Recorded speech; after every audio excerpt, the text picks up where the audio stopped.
हरे कृष्णा कृष्णा कृष्णा हरे हरे हरे राम राम राम हरे हरे हरे गौरांग जय जगन्नाथ।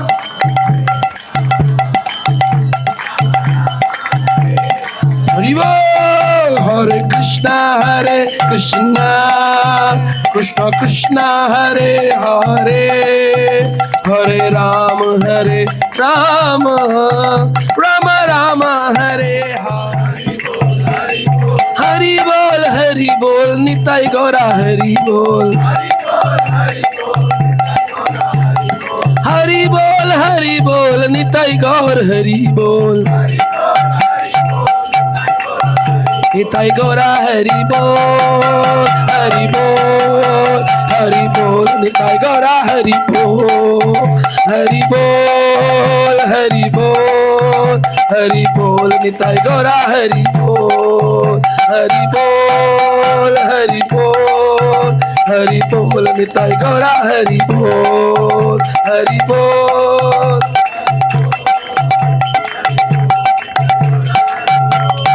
माता के पुत्र बनकर जन्म लेते हैं। तीनों लोकों में ऐसे चैतन्य महाप्रभु और जगन्नाथ, उनमें कोई भेद नहीं है। जगन्नाथ भगवान में और चैतन्य महाप्रभु में कोई भेद नहीं है। तीनों लोकों में, ऊपर के लोक, मध्य लोक और नीचे के सभी लोकों में उनका चरण वंदन होता है। नीलांचले शंख चक्र कमल पद्म धरे। जब इस नीलांचल धाम में भगवान चैतन्य महाप्रभु आते हैं जगन्नाथ रूप में, तो इसी समुद्र पर वह लकड़ी के रूप में, दारू ब्रह्म रूप में वह चतुर्भुज विष्णु नारायण तैरते हुए मिलते हैं। तो ये भगवान चैतन्य की भजन स्थली है और भगवान जगन्नाथ की लीला स्थली है। तो यहाँ पर भगवान जगन्नाथ शंख चक्र कमल गदा लेकर के दारू ब्रह्म रूप में यहाँ पर विराजमान है रत्न सिंहासन पर। जितना ऊंचा मेन सिंह द्वार पर अरुण स्तंभ है, अरुण स्तंभ देखा है आपने बाहर कितना ऊंचा है, उतने पे लेवल पर भगवान जगन्नाथ जी का रत्न सिंहासन की वेदी है, उसके ऊपर जगन्नाथ है। सोचिए कितने ऊपर बैठे हैं। तो आज संध्या में भगवान का महादीपक होगा रात को 10 बजे। आज संक्रांति है, एकादशी तिथि और संक्रांति तिथि और विशेष उत्सव जन्माष्टमी रामनवमी पे भगवान का महोदीपक होता है। तो वो ऊपर बिल्कुल टॉप में आपको 10 बजे दिखेगा। पुजारी चढ़ेंगे रात में 10 बजे ऊपर चेन्स पे, और बड़ा दीपक, फूल जड़ियाँ और वो सब भगवान को अर्पित किया जाता है। तो वो आज आप देख सकते हैं महोदीपक। शाम को 5 बजे आप पताकाओं का परिवर्तन देख सकते हैं। प्रतिदिन एक पताका बदली जाएगी। अगर एक भी दिन पताका बदलना रह गया तो 18 साल के लिए जगन्नाथ भगवान दर्शन नहीं देंगे, ऐसा नियम है। तो चाहे धूप हो, बारिश हो, तेज तूफान हो, समुद्र के किनारे कितना तूफान होता है, लेकिन अगर जगन्नाथ जी की पताका एक दिन भी नहीं बदली, पुजारी जिनकी ध्वजा सेवा है, तो जो पंडा लोग हैं वो बंद कर देंगे, 18 साल तक सेवा नहीं होगी। इसलिए प्रतिदिन वह सेवाएं चलती हैं। ऐसे सेवक पुजारी हैं। आज हम जगन्नाथ जी के किचन में भी जाएंगे, कैसे एक व्यक्ति मटका ही बना रहा है ना, वो उनकी परंपरा है। परदादा मटका बनाते थे, दादा, पिताजी, पुत्र सब बनाते हैं। वह सेवा पुश्तों से चली आ रही है। भगवान राजा के दरबार में राजा के जो वंशज हैं वो झाड़ू लगाते सोने की, वो चला आ रहा है। आज भी राजा आएंगे, विनम्रता पूर्वक इसे करेंगे। भगवान जगन्नाथ रेसिप्रोकेशन करते हैं अपने भक्तों के साथ, बड़ा अद्भुत देखने को मिलता है। अनेकों ऐसी कथाएं हैं। एक भक्त थे भगवान जगन्नाथ के, उन भक्त को क्या हुआ, वो एक वैश्य स्त्री के संग में आ गए और भगवान के बड़े भक्त थे। जब तक वो नहीं आते थे भगवान जगन्नाथ का रथ चलता नहीं था। तो ऐसे जो भक्त थे उन्होंने भूल गए कि भगवान की रथ यात्रा है, और रथ यात्रा वाले दिन ही के एक दिन पहले रात्रि में वो वैश्या के संग थे और सुबह उठ कर के उनका जब सब कुछ ऐसा हुआ कि मेरा चरित्र ही खराब हो गया, तो देखा बड़े जोर का शोर हो रहा है, जय जगन्नाथ जय जगन्नाथ। तो खिड़की से देखा, पता चला कि ये तो जगन्नाथ जी की रथ यात्रा का काल आ गया। बड़े शर्मिंदा हुए। पतन भी हुआ तो उत्सव के दिन, जगन्नाथ जी के उत्सव के दिन पतन हो गया। बड़े दुखी हुए। अब पूरे में बात फैल गई कि ये तो अपवित्र व्यक्ति है, लेकिन क्योंकि उनका नियम था कि जब तक वो नहीं आएंगे जगन्नाथ जी चलेंगे नहीं। अब वो जगन्नाथ रथ यात्रा पर जाने लगे तो पंडा लोगों ने पीट पीट करके उनको वहाँ से हटा दिया कि निकृष्ट जीव हो। भगवान कृष्ण गीता में कहते हैं, अपि चेत सुदुराचारो भजते माम अनन्य भाकम साधुर एवं ही मंतव्यम सम्यक व्यवस्थितो ही सह। अगर कोई व्यक्ति भगवान के निर्जन भजन में लगा, उससे कोई गलती होती है तो वो गलती नहीं होती है। हमारे यहाँ तो कोई गलती ना भी हो फिर भी कुछ लोग गलती ढूंढते रहते हैं, कह रहे कुछ तो गलती होगी। अगर प्रसाद 2 बजे का 4 बजे मिल जाए, बोले देखिए पैसा लेते हैं पूरा और काम करते हैं आधा। तो ऐसे जो लोग हैं वो कभी भक्ति में आगे बढ़ नहीं सकते हैं। उनके लिए खाना सोना ये प्रायोरिटी है, उनके लिए जगन्नाथ प्रायोरिटी नहीं है। उनको लगता है शायद हम इसी प्रकार से जो है ना बड़े समझदार अपने आप को तो साफ दिखाते हैं संसार में, लेकिन भगवान जगन्नाथ के कैसे भक्त होते हैं? अनन्य प्रेमी भक्त, एकनिष्ठ भक्त। तो वो आ गए इधर समुद्र के पास और यहाँ पर उन्होंने ये जो सैंड है सामने, इस पर एक सुंदर रथ का निर्माण किया। जय जय जय।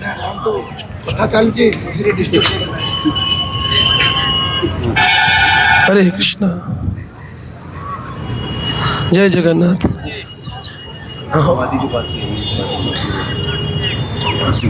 तो उन्होंने यहाँ पर एक रथ का निर्माण किया इसे रेत से।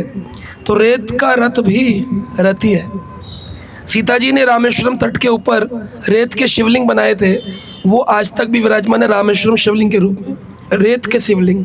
तो रेत जो है ना, ये पिकनिक स्पॉट बनाया है 99.9% लोगों ने। ये पिकनिक स्पॉट नहीं है, ये भगवान का महासागर है जिसमें समस्त कोटि नदियाँ, केवल पृथ्वी की नहीं। आप अगर भागवतम पढ़ेंगे 5वें स्कंद के अंदर कि कैसे ऋतुमाल पर्वत से होती हुई, अलग अलग शिखरों से होती हुई, कैलाश आदि से होती हुई गंगा यमुना सरस्वती गोदावरी कावेरी, ये सभी सारी नदियाँ आकर सागर में मिलती हैं। तो इस सागर का स्नान, यमुना स्नान गंगा स्नान, जैसे यमुना का स्नान गंगा स्नान से 1000 गुना ज़्यादा फल, यमुना के स्नान से 1000 गुना ज़्यादा फल गंगा सागर, जो ये सागर का स्नान है। समस्त नदियाँ मिलती हैं। फिर चैतन्य महाप्रभु ने स्नान किया तो ये और भी पवित्र हो गया। फिर इसमें भगवान के परम भक्तों ने स्नान किया, हरिदास ठाकुर ने स्नान किया तो और परम पवित्र हो गया।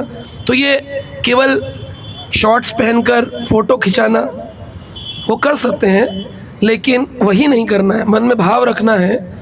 ये भगवान की पवित्र है सागर, प्रेम रस सागर भरा हुआ है इसके अंदर। वो रागर की बूंद आचमन करके सिर पे डालेंगे तब भी वही फल मिलेगा, अंदर जाके नहाएंगे तब भी वो फल मिलेगा, ज़्यादा जाके नहाएंगे तो फिर कोणार्क में कल मिलेगा फल नहीं मिलेगा। तो इसलिए स्नान करना है, पवित्रता को बरकरार रखते हुए। आप भक्त हैं इस बात को मत भूलिए। लेकिन कभी कभी लोग वस्त्र परिवर्तन होते ही, वातावरण परिवर्तन होते ही उनके अंदर का क्या होता है, राक्षस जाग जाता है और वो ऐसा बिहेव करते हैं जैसे वो जो पहली बार शादी के बाद घूमने के लिए इस समुद्र में प्रवेश कर रहे हैं। तो भक्तों को उसी भाव से जाना चाहिए। स्नान करो, मना नहीं है, लेकिन जैसे गंगा मैया का स्नान करते हैं प्रणाम करके आचमन करके, वैसे ही प्रेम पूर्वक करना चाहिए। तो इसी रेत के ऊपर उन्होंने एक सुंदर रथ का निर्माण किया और बोले इस बार तो रथ पे मैं जा नहीं पाऊँगा, पंडा लोग मार रहे हैं। तो उन्होंने उसको रथ को बनाया और मानसिक रूप से उसको खींचना प्रारंभ किया। अब रेत का रथ तो खींचेगा नहीं, मानसिक रूप से खींचना प्रारंभ किया और उधर जगन्नाथ जी का रथ जो था वो अपने स्थान से खींच नहीं रहा है। 300, 400, 500, हजारों लोग, लाखों लोग खींच रहे हैं, लेकिन वो जगन्नाथ जी का रथ खींच नहीं रहा है। बोले क्यों नहीं खींच रहा है?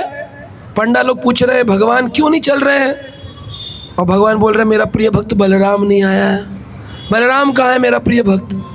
तो लोग बोले कहाँ है कहाँ है, किसी से पूछा यहाँ है, बोले नहीं वो दुखी होकर सागर के किनारे पड़ा होगा। तो यहाँ पर पड़े नहीं थे, उन्होंने एक रथ बनाया था और मानसिक रूप से भगवान जगन्नाथ का पूरी रथ यात्रा निकाल रहे थे।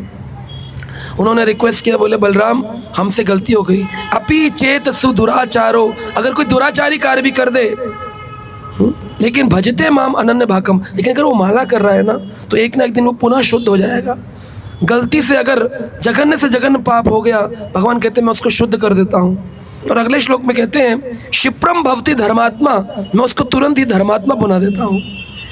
और जो लोग उनकी निंदा कर बैठते हैं, उसकी गलती की, उनका पतन हो जाता है। लेकिन जो भक्ति में लगा हुआ है, अगर उससे गलती हो भी जाए, ठाकुर जी का ऐसी तैयारी है कि भगवान उसको क्षिप्रम, तुरंत ही क्षिप्रम भवति धर्मात्मा शाश्वत शांति में निगच्छति, कौन तु है प्रतिजान ही नमे भक्त्या प्रणश्यति, मेरे भक्त का कभी विनाश। तो ये देखिए कितनी बड़ी शक्ति है। आप माला करेंगे, भगवान आपका कभी विनाश नहीं होने देंगे। विनाश शब्द का अर्थ यह नहीं कि मृत्यु नहीं आएगी, विनाश का अर्थ है कि आपकी भक्ति का विनाश नहीं होगा। आपने इस जीवन में जितनी भक्ति कर ली वो आपके अगले जन्म तक यथारूप 40% जिसने करी है उसकी अगला जन्म 41 से शुरू होगा, जिसने 60 कर ली है उसका 61 से शुरू होगा, जिसने 80% कर लिया है उसका 81 से शुरू होगा, जिसने 100 कर ली है उसका जन्म ही नहीं होगा, वो गोलोक में भगवान की नित्य सेवा में जाएगा। नहीं 101 से नहीं होगा, 100 पर कृष्ण लोक में भगवान के पार्षद बन के उनकी सेवा करेंगे, आप उनके परिकर बनेंगे, नित्य पार्षद बनेंगे। ठाकुर जी ऐसे भक्तों को रखते हैं, लेकिन उसकी प्रारंभ तो करना पड़ेगा किसी दिन। बोले जी अभी हमारे पास टाइम नहीं है, काम बहुत है हमारे पास। बोले भगवान कहेंगे ओके। प्रभुपाद जी बोलते थे एक व्यक्ति था, उसको बोलते थे माला करो भजन करो, कहता था नो टाइम। लेकिन जब मृत्यु आ गई तो कहता है यमराज से, यमदूतों से, मुझे थोड़ा सा समय दे दीजिए, बच्चों की प्रॉपर्टी के लिए साइन करना है पेपर। तो यमदूत कहते हैं नो टाइम। तो भौतिक और आध्यात्मिक में क्या फ़र्क है? भौतिक व्यक्ति भी रोटी खाता है, आध्यात्मिक व्यक्ति भी रोटी खाता है। महात्मा प्रिय प्रभु भी इंजीनियर हैं, है ना, ये भी प्रसाद पाते हैं, आप भी पाते हैं। और ये इतने लोग जो नहा रहे हैं ये भी पाते हैं, ये भी सोते हैं, आप भी सोते हो, ये भी सोते हैं। लेकिन इनके सोने में, आपके सोने में, हमारे सोने में और उनके सोने में क्या फ़र्क है? तो इसको दो कैटेगरी में बांटते हैं, एक है भौतिक और एक है आध्यात्मिक। अध्यात्म का मतलब ये नहीं होता, लोगों को बिल्कुल मिसकंसेप्शन है कि भक्ति करने के लिए घर बार छोड़ो चलो हरिद्वार। भैया एक करेगा दूसरा नहीं कर सकता, ये बिल्कुल मिसकंसेप्शन है, मिथ्या है, झूठ है। आप में मन में शराब पीने वाले कितने लोग हैं जो घर छोड़कर शराब पीते हैं? बताइए, है कोई? मैंने घर छोड़कर शराब पीऊंगा, अरे मैं अभी घर नहीं छोड़ सकता इसलिए मैं अभी शराब नहीं पी सकता, वैसे है कोई? मैं अभी घर नहीं छोड़ सकता हूँ इसलिए मैं अभी ये काम नहीं कर सकता हूँ, वो काम नहीं कर सकता हूँ, प्रॉपर्टी नहीं खरीद सकता हूँ। सारे काम करते हैं और अपनी नौकरी भी करते हैं, अपना धंधा भी करते हैं। केवल भगवान के लिए ऐसा बोलते हैं क्योंकि अभी इनके ऊपर भगवान की कृपा है। क्यों नहीं है? क्यों नहीं है?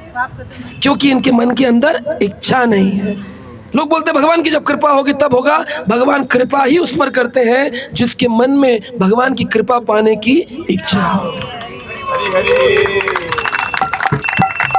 आपकी समुद्र में आने की इच्छा थी तो भगवान आपको समुद्र में ले आए। आपकी कोणार्क जाने की इच्छा होगी तो भगवान आपको वैसे ले जाए। आपको वापिस आकर के प्रसाद पाकर भक्तों का संग चाहिए। तो भौतिक व्यक्ति में और अध्यात्म में क्या है? भौतिक व्यक्ति पूरा जीवन टाइम पास करता है। क्या करता है? और भक्त जो होता है वो अपने जीवन में जो जीता है उसके जाने के बाद लोग कहते हैं ये उनका पास टाइम है। टाइम पास, पास टाइम।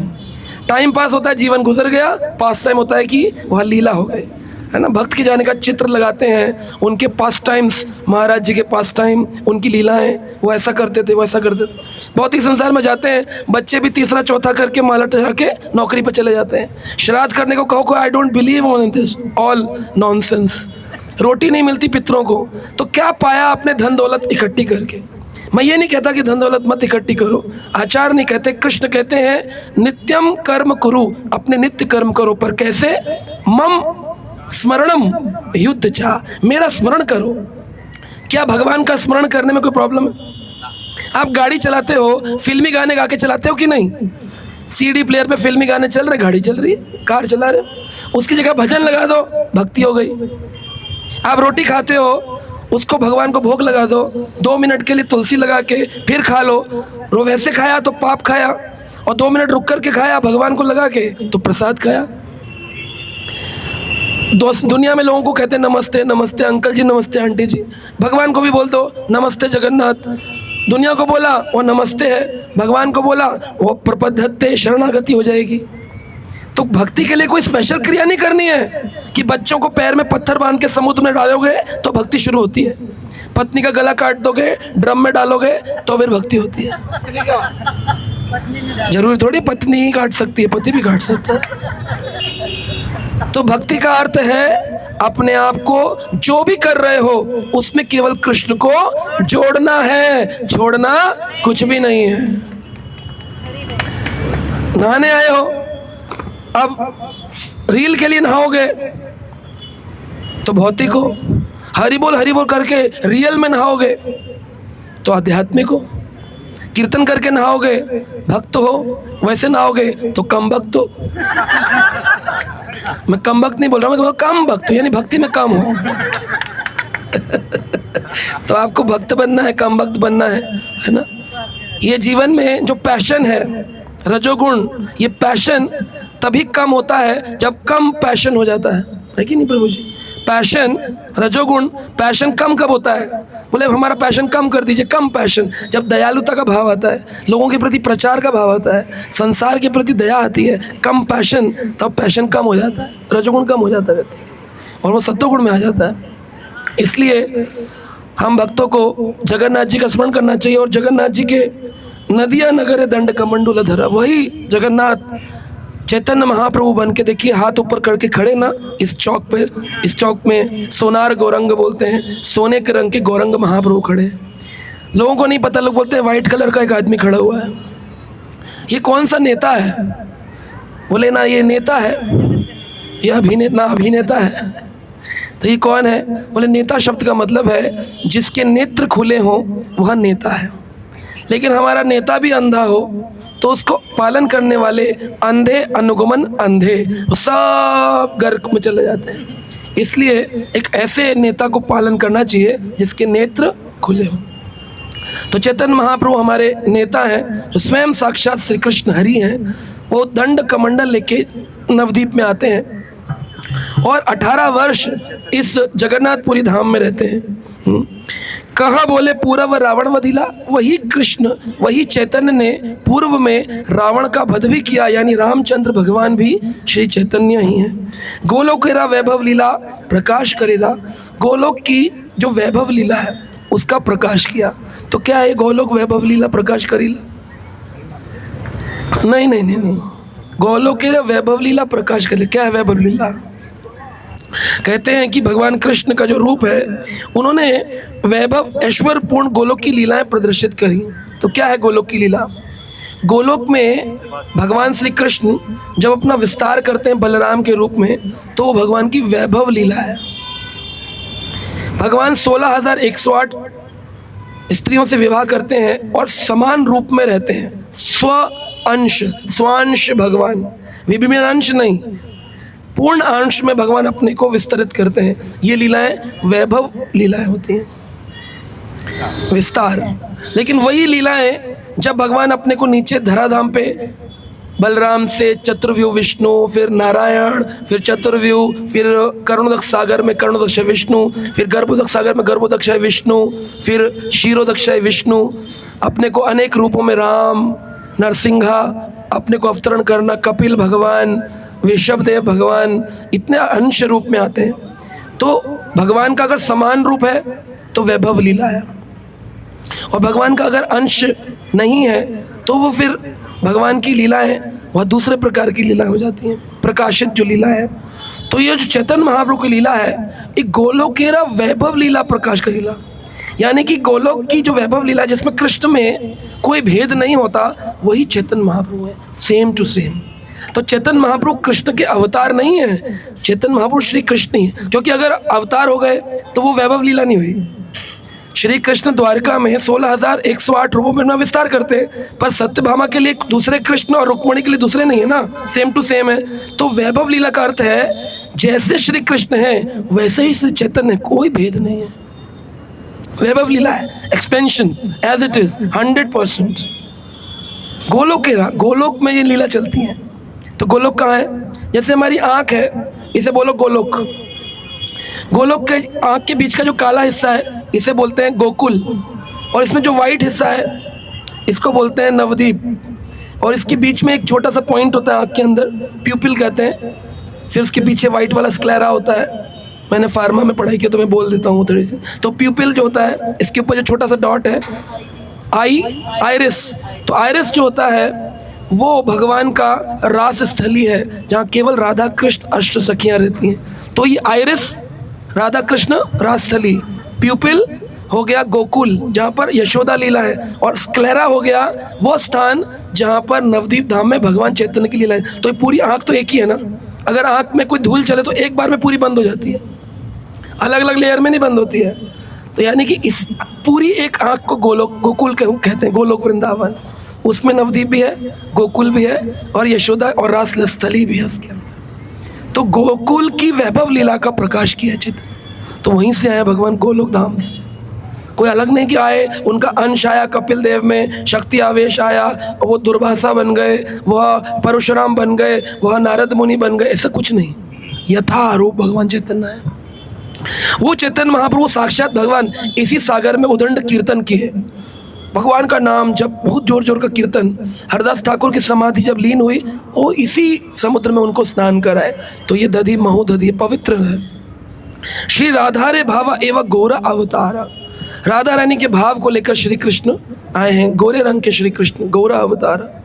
हरे कृष्ण नाम गौरा करीला प्रचार, एक ही चीज देने आए हैं, गोलोक का प्रेम धन हरि नाम संकीर्तन। बड़े दुख के साथ कहना पड़ रहा है पर मैं कहता हूं, अभी मतलब इसको दूसरे वे में मत लीजिएगा, समझिएगा।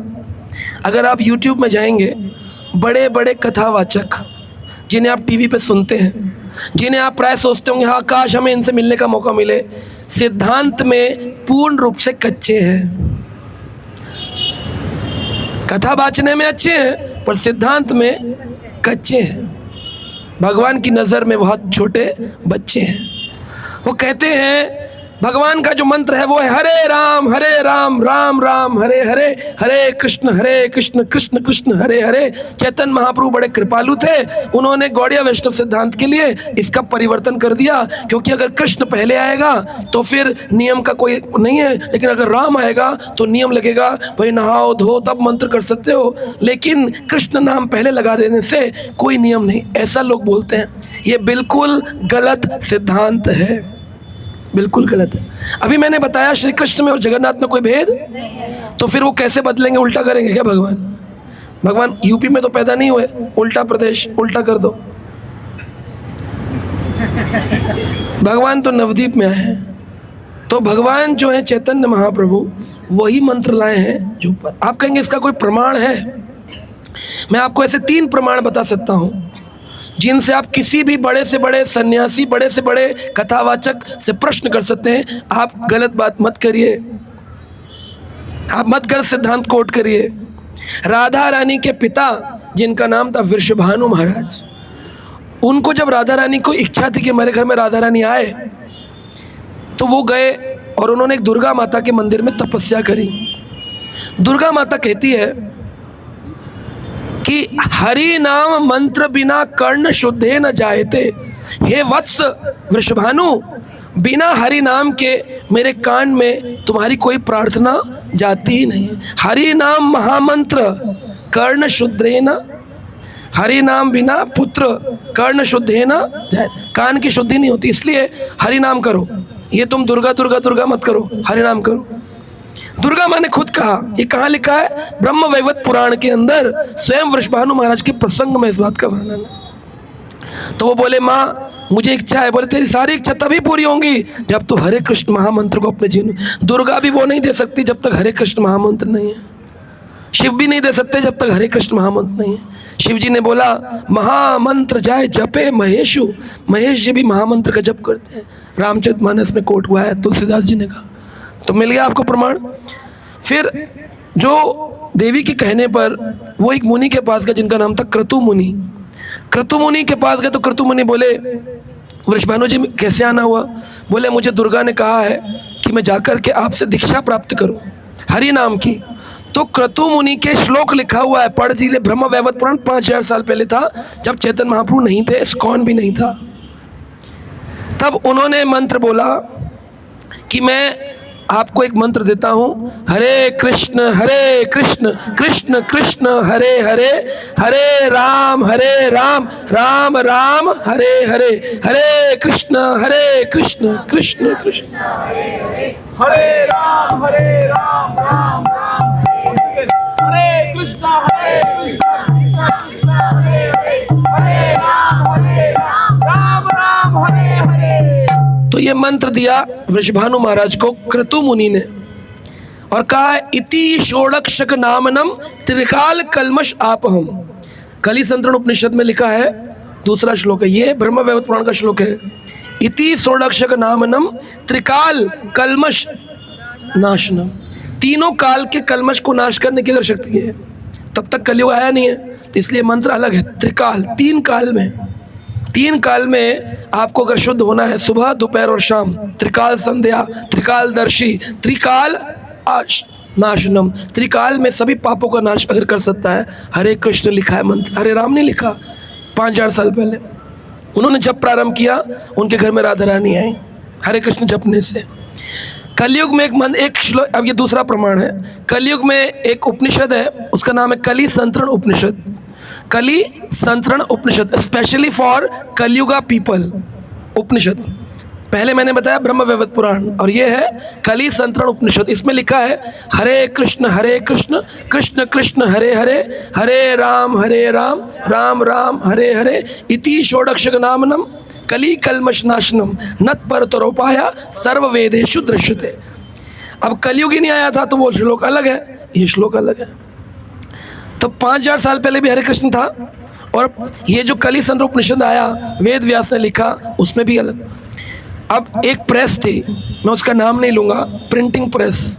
उन्होंने सोचा अगर हरे कृष्ण महामंत्र करेंगे तो सब चैतन्य महाप्रभु के अनुयायी हो जाएंगे और गौड़िया विशन बहुत विशाल हो जाएगा पूरे विश्व में, इसको रोकना पड़ेगा। तो प्रिंटिंग प्रेस वालों ने उसको श्लोक को ट्रांसफॉर्म कर दिया और उसको प्रिंटिंग करके फ्री ऑफ कॉस्ट उन पुस्तकों को ऐसे समुद्रों के किनारे बांटना शुरू किया। इसलिए प्रभुपाद जी कहते हैं बुक डिस्ट्रीब्यूशन करो, रियल नॉलेज को डिस्ट्रीब्यूट करना पड़ेगा। रॉन्ग नॉलेज डिस्ट्रीब्यूट करी गई, और लोगों के मन में बैठ गया हरे राम राम राम हरे हरे, हरे कृष्ण कृष्ण कृष्ण। गलत वो भी नहीं है, क्योंकि उल्टा नाम जपा जग जाना, वाल्मीकि भय ब्रह्म समाना। उल्टा सीधा सब एक समान है, लेकिन आया क्या है? आप गलत बात मत करो कि चैतन्य महाप्रभु ने बदल दिया, ये मत बोलो आप, है ना। तो दो प्रमाण हमारे पास है। तीसरा प्रमाण, एक संहिता है, जैसे ब्रह्म संहिता, गर्ग संहिता, ऐसी एक संहिता है जिसका नाम है कुमार संहिता, चतुष्कुमारों की संहिता, चतुष्कुमार संहिता। उस कुमार संहिता में लिखा है हरे कृष्ण महामंत्र का सीक्वेंस, 2 अक्षर हरे कृष्ण आवृत हो। पहले 2 अक्षर हरे कृष्ण आएंगे, हरे कृष्ण कृष्ण नाम 2 आवृत हो, फिर 2 बार कृष्ण आएगा, कृष्ण कृष्ण, पुनः हरे नाम 2 आवृत हो, हरे हरे, फिर हरे राम शब्द 2 आवृत हो, हरे राम, फिर आएगा राम शब्द 2 आवृत हो, राम राम, फिर अंत में पुनः अंते हरे शब्द 2 आवृत हो, हरे हरे। ये कुमार संहिता में चतुष्कुमारों ने लिखा है, ये उसका सीक्वेंस बताया है। अब ये श्लोक भी गलत कह दो तो जैसे ही कोई व्यक्ति रॉन्ग कोट करे, आपको उसको सुनना छोड़ देना चाहिए और उससे बोलना चाहिए हरे राम कहाँ है। अभी हम लोग एक कुंभ मेला में गए, वहाँ पर एक मठ था, मायावादी मठ, उसमें हमें भागवत कथा कहने का मौका मिला। तो वहाँ के जो हेड थे, उनको लगा कि ऐसे ही कोई है कथा करेंगे, तो दे दिया उन्होंने, और उनको नहीं पता था ऐसी कथा करेंगे। उनको लगा ऐसे ही करेंगे, इनको पता था ऐसी करेंगे। पहले दिन ही कथा हुई तो वहाँ पर 100-200 लोग आ गए, जबकि उन सारे पंडालों में कुंभ में 2-3-4 लोग बैठे थे, बड़े बड़े पोस्टर लगे थे, लेकिन अंदर 2-3-4, हमारी कथा में 200 लोग आ गए। तो जिसकी पंडाल था वही घबरा गया, बोला ये कैसे हो रहा है। तो उन्होंने हमारे लोगों को भड़काना शुरू किया, बोले ये गलत व्यक्ति हैं, इनको आता नहीं है, आप हमसे सुनो, इनको बिल्कुल मत सुनो, इनको कोई नहीं सुनता। उन्होंने कहा नहीं तो बहुत लाखों लोग सुनते हैं। कह रहे नहीं, सबको पागल बनाते हैं, कोई प्रमाण नहीं है, हम आपको रियल चीज़ बताएंगे, ऐसे करके। चलो चलता रहा 1-2 दिन जो भी था। अंत में जब चलने लगे तो उनके पूरे वहाँ पे हरे राम लिखा था। तो मैंने बोला देखिए हरे राम ठीक नहीं है, हरे कृष्ण है, अगली बार आप इसको बदल लीजिएगा, आपने जो किया सो किया, लेकिन ये मंत्र ठीक नहीं है। बोला जी मंत्र यही है। मैंने उनको 3 प्रमाण प्रस्तुत किए, सन्यासी हैं, साधु हैं, मैंने 3 प्रमाण प्रस्तुत किए। मैंने कहा आप एक प्रमाण बताइए, आप सन्यासी हैं, मठ के अध्यक्ष हैं, आप मुझे एक प्रमाण दे दीजिए अपने संप्रदाय की पुस्तक से जहाँ हरे राम से प्रारंभ हुआ हो। चुप। कह रहे हम आपसे बहस नहीं करना चाह रहे क्योंकि आप हमारे गेस्ट हैं, क्योंकि अगर हम बहस करेंगे तो गेस्ट का अपमान हो जाएगा, हम सदाचार को प्रमुखता दे रहे हैं। मैंने कहा मैं कोई आपसे लड़ाई तो नहीं कर रहा हूँ, प्रश्न मैंने किया, मैंने आपको 3 प्रमाण दिया, आप मुझे एक प्रमाण दीजिए। तो वो फ़ोन करने लग गए अपने किसी और गुरुजन को और बोले बताइए हरे राम कहाँ लिखा है, यानी अध्यक्ष को नहीं पता हरे राम कहाँ लिखा है। ये चल रहा है मार्केट में। आप बताइए आप किसको सुनेंगे, क्या देखेंगे? पहला ही प्रश्न पूछना चाहिए भाई साहब आप जो बोल रहे हैं कहाँ लिखा है। तो अभी वृंदावन के कई साधुओं के वीडियोज आ रहे हैं जो ऐसी बात कर रहे हैं कि कृष्ण चैतन्य ने इसको बदल दिया। Do not listen to them. मैं नाम नहीं बोलता हूँ वरना वो लोग मेरे वीडियो सुनकर फिर मेरे से लड़ाइयाँ करते हैं। लेकिन सोचिए, विचार करिए, प्रमाणिक ज्ञान लेना है या अप्रमाणिक। तो प्रभुपाद जी ने प्रमाणिक ग्रंथ पढ़ने के लिए इस्कॉन संस्था की स्थापना करी है। तो आप लोग कृपया करके प्रमाणिक चीज़ों को सुने और पढ़ें। वासुदेव घोष बोले करी जोड़ हाथ। वासुदेव घोष ने इस भजन को लिखा है। वो कहते हैं हाथ जोड़ करके जय गौरा से ही कृष्णा से ही जगन्नाथ। तीनों में कोई डिफरेंस नहीं है। जो गौर चंद्र है, जो कृष्ण चंद्र है, वही जगन्नाथ महाप्रभु हैं। तो जगन्नाथ को कई बार लोग बोलते हैं इनके तो पैर नहीं, हाथ नहीं, कैसे भगवान है?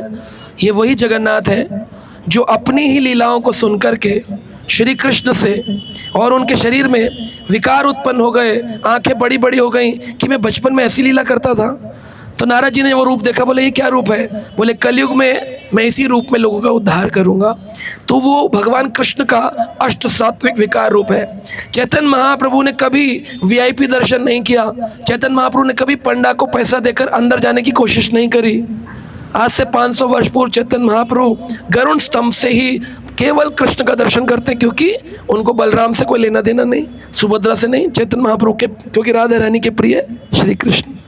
और उनको कभी जगन्नाथ रूप में नहीं दिखे, उनको हमेशा श्याम सुंदर रूप में दर्शन, बांसुरीधारी वंशीधारी भगवान। तो जाकी रही भावना जैसी प्रभु मूरत दिन दिखी तैसी। आपकी मूरत सागर में जैसी होगी वैसा दिखेगा, जैसी जगन्नाथ में होगी वैसा दिखेगा। जगन्नाथपुरी धाम से हम पॉजिटिव लेके जा रहे हैं कि नेगेटिव? तो वो आज शाम को हम लोग करेंगे क्वेश्चन आंसर सेशन और रियलाइजेशन सेशन, जिसमें आप अपने प्रश्न पूछ सकते हैं, अपने रियलाइजेशन शेयर कर सकते हैं। जीवन में भक्ति और शांति का संचार करना चाहते हैं तो देर किस बात की, जुड़िए हमारे YouTube चैनल कृष्णा टीवी से, जहां आपको मिलेंगे भक्तिमय वीडियोस, प्रेरणादायक भागवत कथाएं और अनमोल आध्यात्मिक ज्ञान। तो अभी सब्सक्राइब करें और हमें फॉलो करें एवं अपने प्रियजनों के साथ ये दिव्य यात्रा साझा करें और आध्यात्मिकता की ओर कदम बढ़ाएं। हरे कृष्णा।